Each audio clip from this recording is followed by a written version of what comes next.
अस्सलाम वालेकुम नाजरीन, INE टुडे न्यूज़ में आपका खैर मकदम है। आइए देखते हैं ये तफसीलात। अपने महल्लों में अमन कायम करो, अपने महल्लों में क़यादत बनाओ,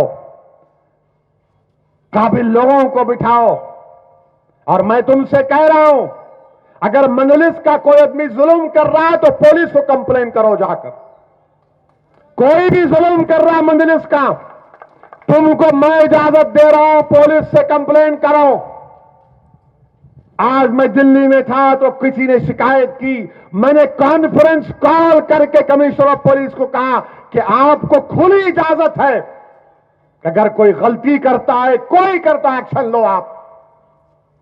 और अगर कोई नाहक हमारी जमात को बदनाम करेगा तो फिर असदुद्दीन ओवैसी जाती तौर पर तुम्हारा ताकुब करूंगा मैं।